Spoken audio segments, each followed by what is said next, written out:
Oklahoma Gardening is a production of the Oklahoma Cooperative Extension Service as part of the land grant mission of the Division of Agricultural Sciences and Natural Resources at Oklahoma State University, dedicated to improving the quality of life of the citizens of Oklahoma through research-based information. Southwood Landscape and Garden Center, Tulsa's source for great gardens, southwoodgardencenter.com, and the Oklahoma Department of Agriculture, Food, and Forestry, helping to keep Oklahoma green and growing. We are behind the scenes planning for next season. In the meantime, we hope you enjoy some of our favorite shows from this last year. On today's program, we are taking another look at a few horticultural projects in the Oklahoma City area that are working to enhance the lives of its citizens. At Webster Middle School, athletic facilities are increasing student academic achievement. A hidden metro lake is transformed from trash to treasure. And a historic park is preserved and a neighborhood strengthened through a partnership of state and local agencies and a dedicated community. Host Casey Hentges also visits with Bryan Daughtery about how the Oklahoma City Community Foundation has been an essential partner in making all of these projects possible.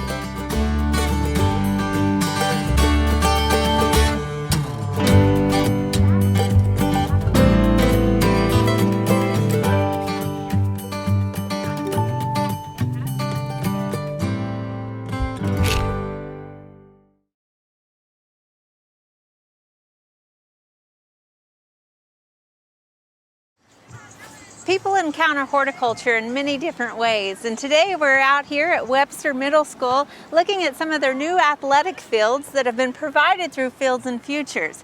Joining me is Marshall Stockdale, who's with Fields and Futures. And Marshall, tell us about this project and this organization and what you're doing across the city. Thank you. Fields and Futures was founded in 2012, and our mission is to increase participation in interscholastic sports within Oklahoma City Public School District. Our organization, our donors, we have a driving belief that if kids play sports, they're going to stay in school, and ultimately if they stay in school, they're going to graduate.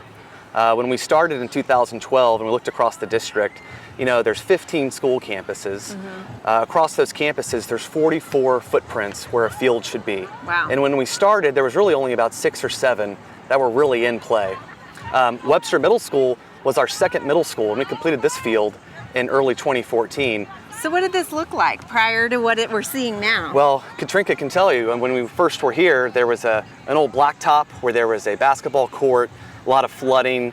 These fields weren't irrigated, there weren't any fences, there weren't diamonds to play.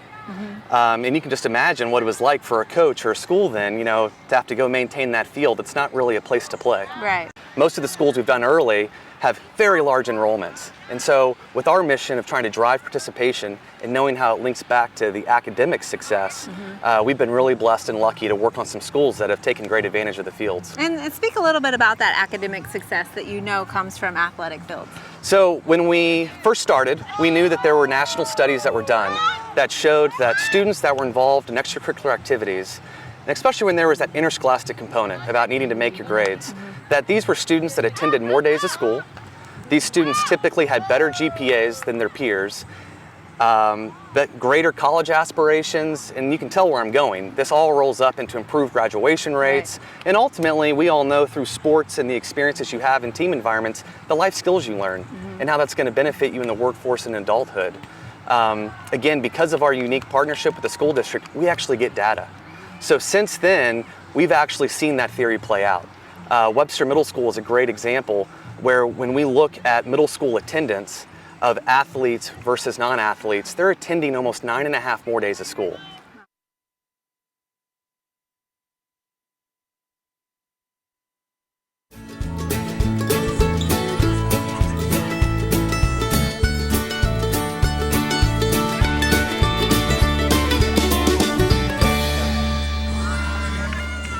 Joining us is Katrinka Greer, who's the athletic director here at Webster Middle School. And Katrinka, this is just amazing what's going on. Now, this isn't a typical day. It is towards the end of your semester here. But tell us about how these fields have been activated by the students. Well, first of all, we We use them for 3 different purposes. We use them for our athletic teams, we use them for our physical education programs, and then when the community gets to use them after we leave and sometimes during the time we're here. Yeah, there's no solid gate. So No, everybody's free to come and play soccer. there's a track around the whole field, so people are walking it constantly. Walking babies and jogging. There was a lady up here this morning jogging. And you can tell definitely that the fields are getting a little wear and tear because of the use, which is a great symptom. Yeah, we have to move the soccer goals around every once in a while so the grass doesn't wear out, but other than that. And tell us, I know we're always trying to get kids outside and away from the technology. What has this meant to those students? Great. Well, look around.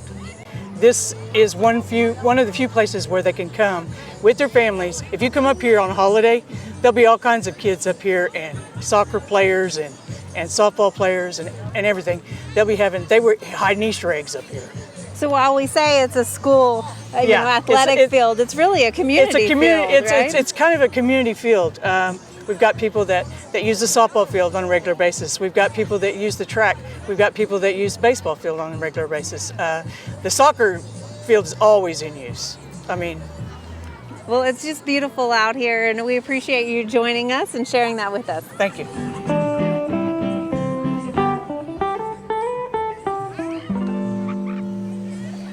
Once again, joining us is Bryan Daughtery with Oklahoma City Community Foundation. And Bryan, the Oklahoma City Community Foundation partnered with Fields and Future in order to make this possible. Well, we're always looking for those opportunities, no matter where they are, at a school, at a park, through a neighborhood, through a park system. How do we add this into the community? How do we make this before school and after school also? And I think that that's where we've all come together on a lot of this community aspect. Because one of your big things is about activating dead spaces. That's and right. we've learned that this was just a weedy field. That's right. Now it's got the athletic field, so we're incorporating students. But what did you do in order to incorporate the whole community into Well, this? I think the thing is you extend the hours. You turn around and you say, during the school year, we're doing good. We're there. But if we'd add some extra trees around it, maybe the walking track was one thing that we came in on, and you turn around and said, okay, how can we make this a track that's going to be able to be used by Katrinka through her track team, through her PE class, and all, but what about before school and after school? So what are we doing here to ensure that this is proactive and progressive going forward? I think one of the most important things for me to ask Tim, when we started sitting down at lunch one day and talking about this vision, I said, okay, what kind of turf are we going to use? And they were working close with OSU on some of the turf varieties. And then we started talking about, okay, but it's going to be about the maintenance. How are we going to sustain? He said, we're going to use our own crews. We're going to start doing that. And I'm like, okay, that's going to get us through the first year. We're going to get, what about into the future? So actually there's an endowment that's been formed, and it is at the Community Foundation, and it is for that progressive, so that they'll always have those financial resources to come in and be able to then turn around and do the maintenance up to the level that they need to. Like Katrinka said, you start going from 600 kids to 1,000 kids, then you start adding neighborhoods into it, then you have pickup games. It's a lot of wear and tear. So it's about how do we help ensure the best we can that this is not just for until the opening's done, but how do we look at this? And you look at these fields, you sit there and say, these have had intense use for 3 years now. Well, it's a huge gift that was given to Webster Middle School and to many other schools across the Oklahoma City area, and you can definitely see this space is being activated. Well, we're always looking at that next thing, and sometimes it might be a shade structure. Like when we started adding drip irrigation to the trees, we've done those type of things just to try to make it as sustainable, highest level of impact, lowest amount of maintenance is what our goal is. Well, it looks great. Thank you.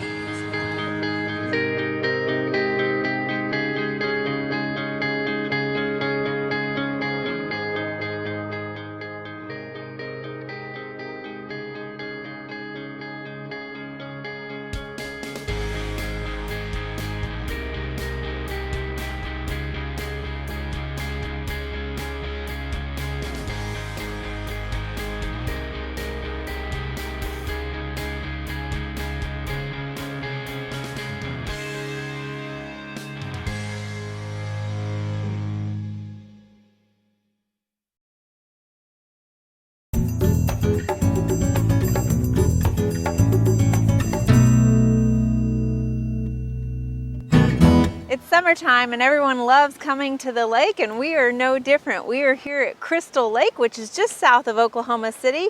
And joining me again is Bryan Daughtery with Oklahoma City Foundation. And a lot of people might not be familiar with Crystal Lake. You know, a lot of time, this is actually within Oklahoma City. This is just in a southwest corridor, and it's, you know, less than a mile from I-40. So it's kind of an area that was heavy industrial. It was sand mining. It was that. So this is part of the public property that's up and down the river corridor. And it was kind of a diamond in the rough when I was on the River Trust. And when they talk about Crystal Lake, I came out here one time to see it, and I thought, wow, this is so awesome. As the city continues to grow, as trails continue to connectivity, this is, you know, we look for opportunities like this where you have 100 acres of public land that can operate as a recreational area. We're right off of MacArthur and I-40, and so Crystal Lake has now become a part of all of the bike trails and everything through Oklahoma City. Let's talk about that. Yeah, you know, the trail that connects from Hefner back to Overholser, now there's the trail that goes from Overholser down to the river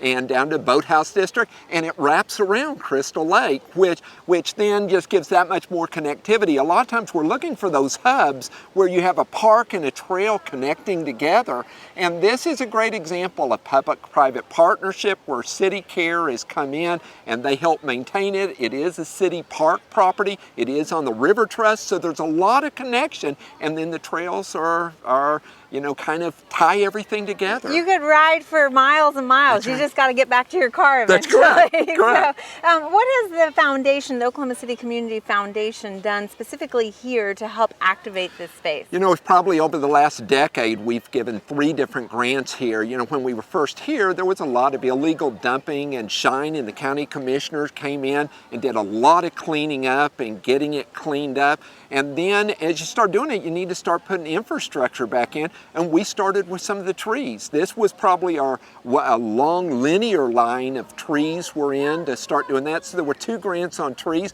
And then just recently we gave a grant to activate another 2.4 acres that was pretty rough that will turn into a multi-use recreational field where we've come in and paid for the sprigging and the leveling of them. So whether it's soccer or whether it's volleyball or whether it's just kids running with kites, it just activates more of this area. So as these parks continue to kind of organically grow, then activity continues to grow. Well, obviously it's working. It is working very well.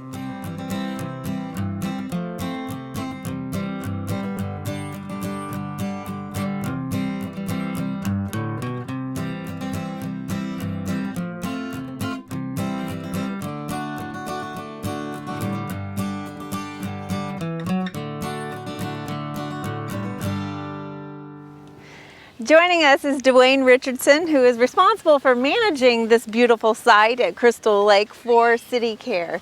So tell us about how the transformation, what did it used to look like compared to now? Oh, it's a night and day difference. It was an old dumping ground, and City Cares came in and just done some amazing things with the pavilion and the dock. And the bike trail being added now is a wonderful thing, and it's really made a huge transformation. And you mentioned the dock. Now it's actually kind of special because it is handicap accessible, which is unique to a fishing facility. It sure is. We have a spot where if they need it, they can pull right up down here, and it's ADA compatible, and they can take wheelchairs or whatever they need right out there on the dock. That's perfect. And then you also offer archery here? We do. We have a 3D archery course, we have a regular archery course, and we also have a big tower that you can shoot down from over in our archery. And we have a primitive side where they set up our 3D archery over in the primitive side where they can shoot like little deer or pigs or things like that that are actual, they look like real animals. Okay, and so when you have camps out here, you've got a camp going on today, you've got a lot of camps, there's a lot of activity for people, and the general public can come out here and use this as well. Absolutely, from daylight to dark, 7 days a week. It opens at sunrise and closes at sunset. All you need is a city fishing permit and a state fishing license. You can put boats in, you can tube, there's no swimming, but everything else goes. And there's a beautiful pavilion if anybody wants to have a party or anything out here? There is. It's open for rent. You can rent the pavilion. You can rent the whole lake if you want for a day. Okay, all right. Well, it's really a nice, lovely place, and you don't feel like you're in the city here. No, you don't. I love it. Yes, I do. Thank you. Thank you.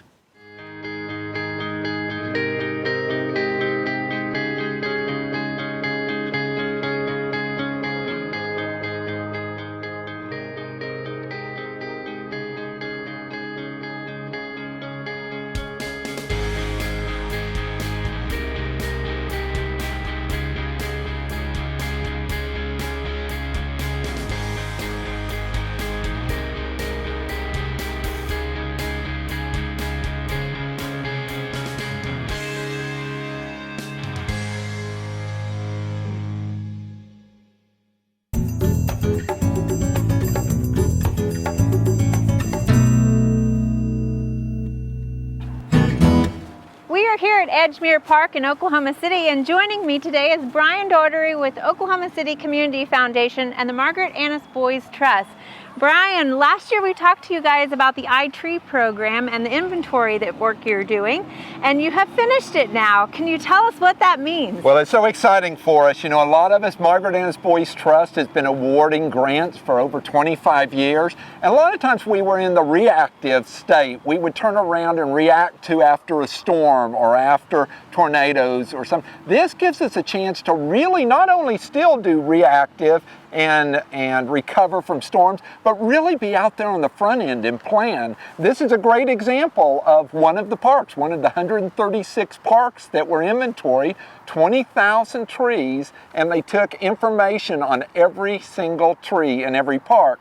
So we know a lot about these trees. We know what their condition is, we know what their size is, we know what we can kind of forecast what their sustainability is into the future. So this gives us a great opportunity to turn around and take a park like this that they've just added the new sidewalks in.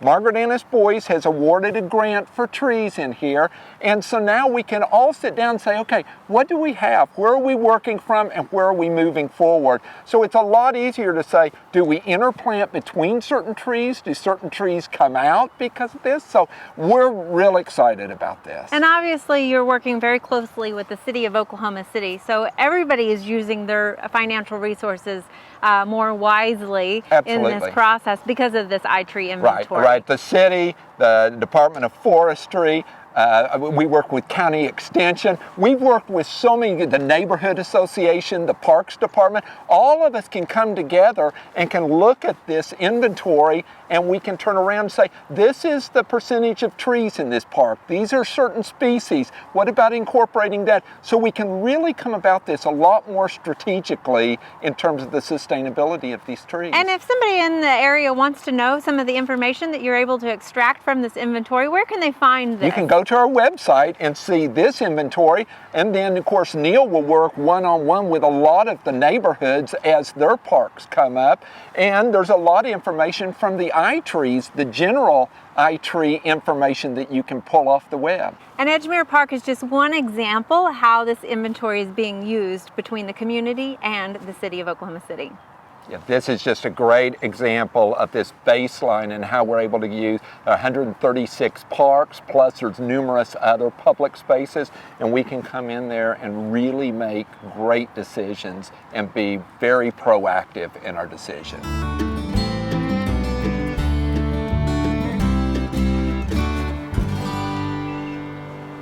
Joining us now is Denise Waters, who is with the Edgemere Park Preservation Incorporated, and as a board member here, you're heavily involved with the recent improvements that have happened.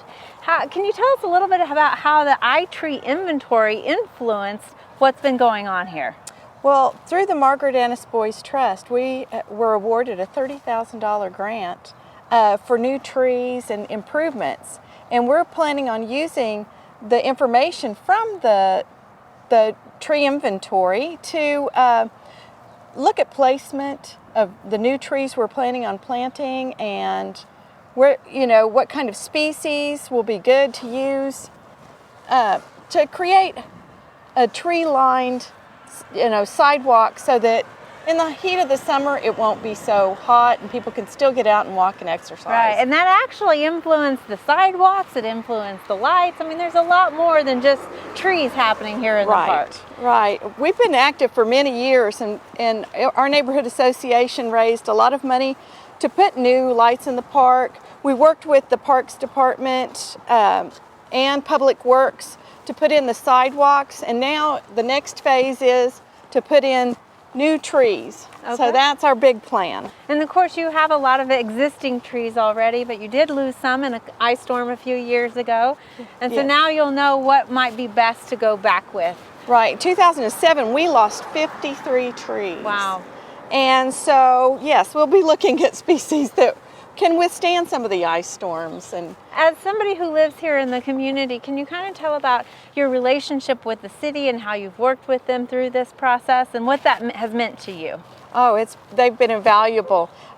Neil Bilger, he's the arborist for the Parks Department. He has done a great job with helping us to identify trees that are diseased and need to come out. And like so many city parks, this is really like a living room for the neighborhood. You guys have a lot of events here, so it's really important to maintain it beautifully as it is. That's true. People use the park every day, and their dogs are out here. On Saturday morning, it's Dog Fest. So, and you can see people doing yoga and all kinds of different activities in the park. Thank you for opening it up to us today to see it. Well, thank you for coming.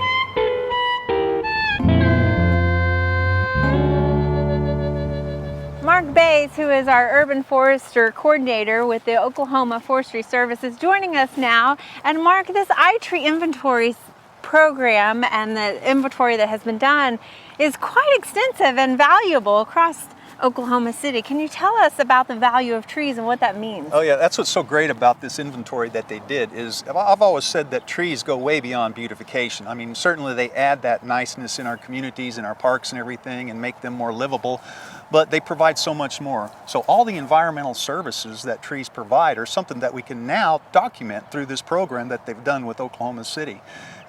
Water quality, stormwater runoff, air quality, all those kinds of things, again, way beyond beautification that trees provide, we can start putting a dollar value on that. And now Oklahoma City is starting to see a little bit more about what they have in their city parks. And just an example of that, again, we're here at Edgemere Park in Oklahoma City. They've had some erosion problems here in the past, and so that's going to influence some of the trees that they're going to select to replace Yes, here? so around waterways, there's different species of trees to use, and they have a real accurate measurement of those trees that they've used along here.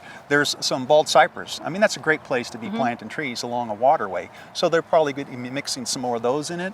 But what's important to know is you match the tree to the site for the benefit and the value that they're going to be providing. So, you know, with a little bit of investment in a city and town, as these trees grow and mature, they're going to be able to maximize some of those values that they're getting for a long time to come.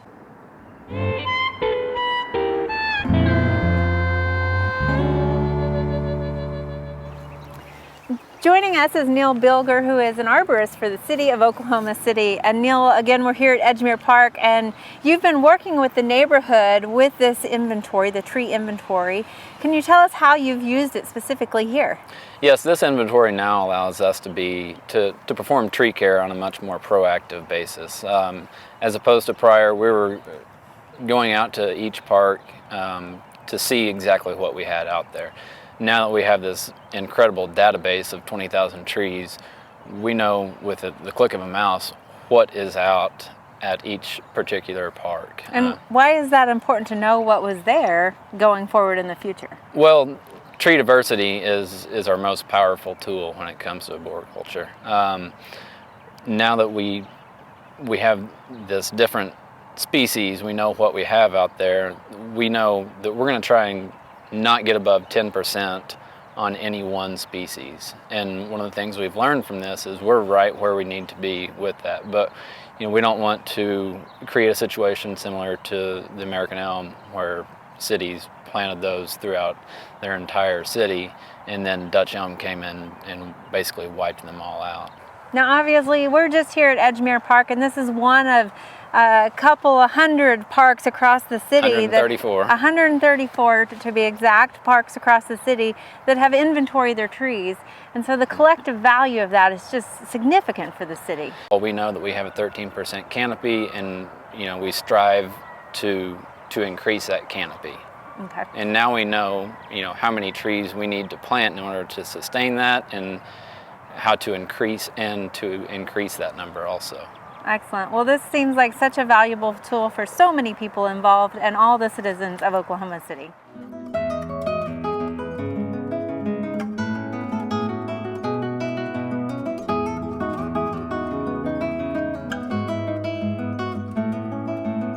Oklahoma Gardening would like to thank the Oklahoma City Community Foundation for the work that it does throughout Oklahoma and its support of our program. Since 1969, the Oklahoma City Community Foundation has worked with donors to create charitable funds and bring together and empower partnerships that benefit our community, both now and into the future. For more information about programs and opportunities for giving, visit the Foundation's website, occf.org.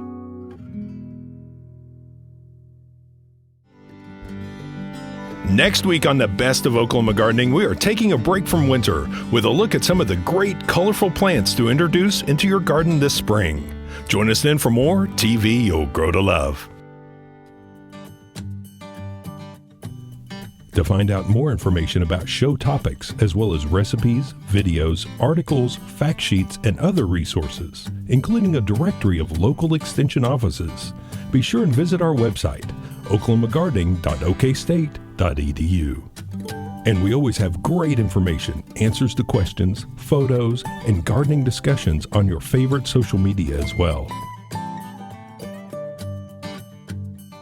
Join in on Facebook, Twitter, and Instagram. You can find this entire show and other recent shows, as well as individual segments on our Oklahoma Gardening YouTube channel.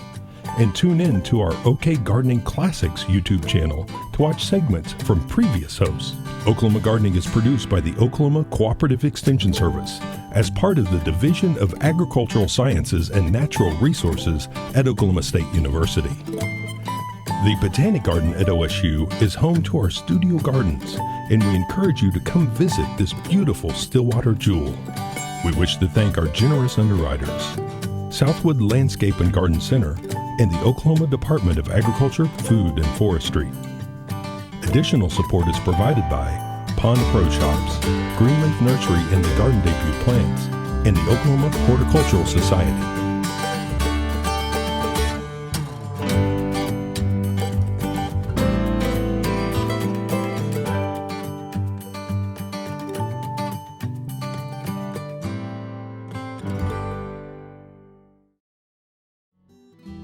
We hope you enjoyed this video. It's part of our Oklahoma Gardening YouTube channel. You can also find even more videos on our OK Gardening Classics YouTube channel. And join us on social media for great gardening tips, photos, and discussion.